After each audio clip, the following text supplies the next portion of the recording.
Assalamualaikum warahmatullahi wabarakatuh. Nama saya Marelo.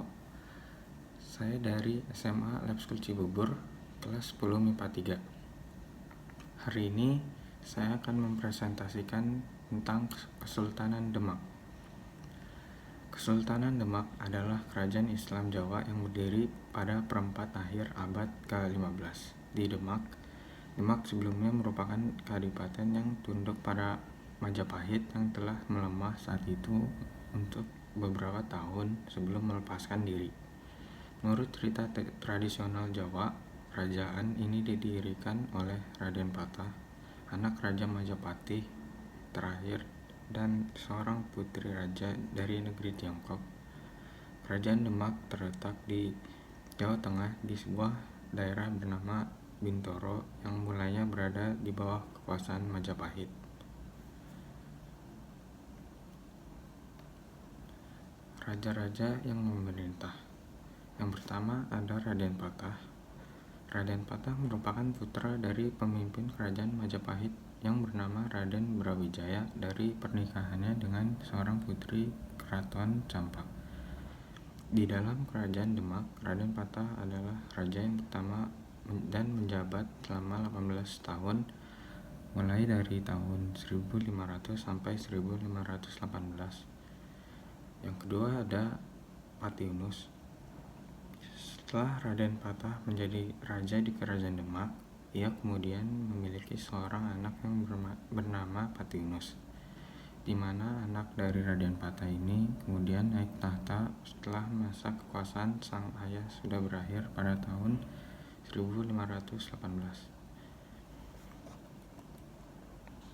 Yang ketiga ada Sultan Trenggana. Sultan Trenggana menjadi salah satu raja dalam silsilah kerajaan Demak yang dikenal karena pertempurannya dalam merebut Sunda Kelapa dari tangan penjajah Portugis yang ada di bawah pimpinan Fatahillah. Yang terakhir ada Sunan Prawoto.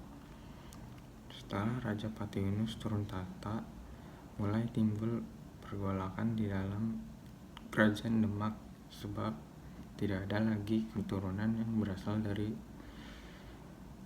permaisuri yang menjadi pemimpin sebelumnya. Oleh karena itu, Sultan Trenggana menjadi raja setelah lengser Patiunus. Peninggalan sejarah. Yang pertama ada Masjid Agung Demak, Makam Sunan Kalijaga, Pintu Beledek, Sokoguru, dan yang terakhir Dampar Kencana.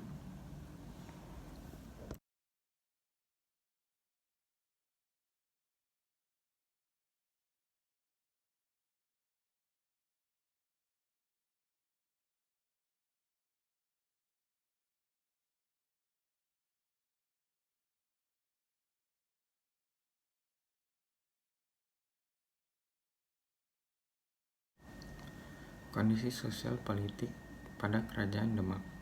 Kerajaan Demak berdiri kira-kira pada tahun 1478. Hal itu didasarkan pada saat jatuhnya Majapahit yang diperintah oleh Prabu Kertabumi dengan ditandai Candra Sengkala, sirna ilang kertaning bumi. Para wali lalu sepakat untuk menobatkan Raden Patah menjadi raja di Kerajaan Demak dengan gelar Senapati Jimbo Ngabdurrahman Panembahan Palembang Saidin Panatagama. Untuk jabatan pati diangkat Ki Manapala dengan gelar Mangkurat. Kerajaan Demak berkembang menjadi kerajaan besar di bawah kepemimpinan Raden Patah. Negeri-negeri di pantai utara Jawa yang sudah menganut Islam mengakui kedaulatan Demak. Bahkan kekuasaan Demak meluas ke Sukadana, Palembang, dan Jambi.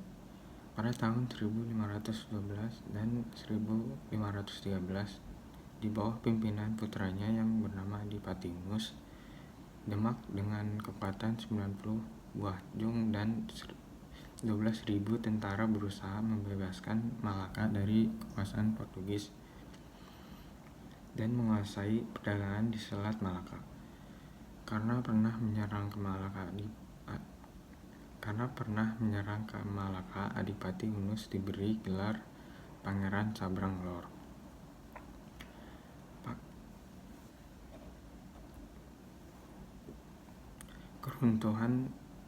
Keruntuhan Kesultanan Demak. Pada abad ke-15, Kerajaan Majapahit mengalami kemunduran. Beberapa wilayah kekuasaannya memisahkan diri, bahkan wilayah yang tersebar di kabupaten mulai saling serang, saling mengklaim pewaris tahta Majapahit.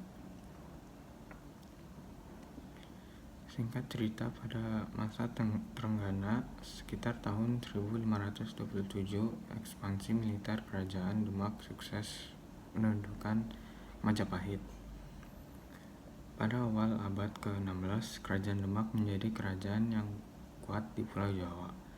Bahkan tidak ada satupun kerajaan lain di Jawa yang menandingi kekuatan kerajaan ini. Demak mulai meluaskan kekuasaannya dengan menundukkan beberapa kawasan pelabuhan dan pedalaman di Nusantara. Kemudian, Kerajaan Demak mulai mengalami perpecahan. Keruntuhan Kerajaan Demak disebabkan oleh pemberontakan Adipati Hadiwijaya, penguasa pada 1556. Hadiwijaya semula sangat setia pada Demak. Lalu Hadiwijaya memberontak.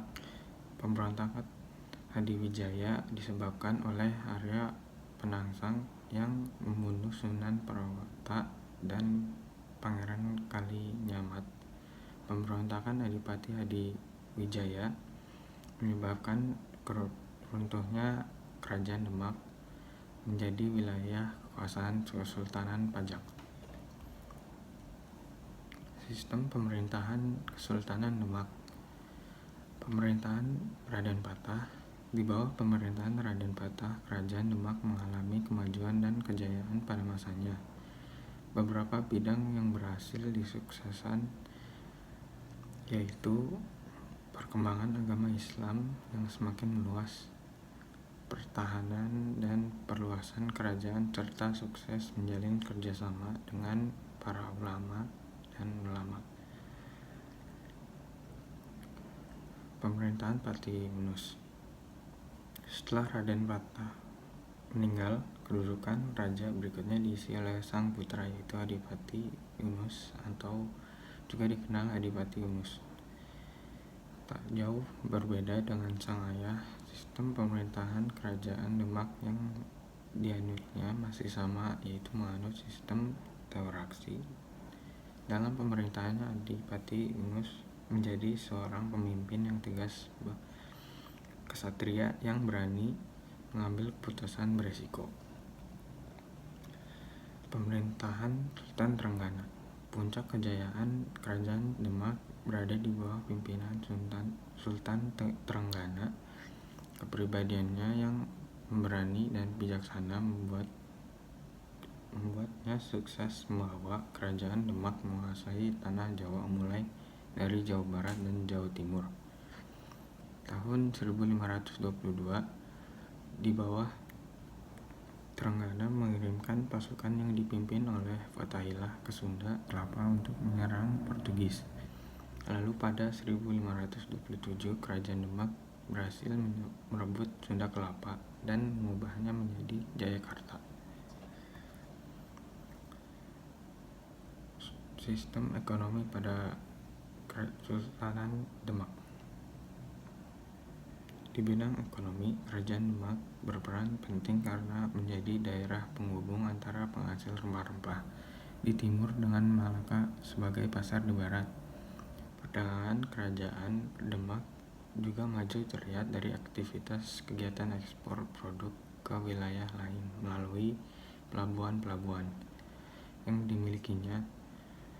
Komoditas yang diekspor Kerajaan Demak antara lain beras, madu, dan lilin. Ekspor komoditas dari Kerajaan Demak ditujukan ke wilayah Malaka melalui pelabuhan Jepara. Sistem mata pencaharian Kesultanan Demak.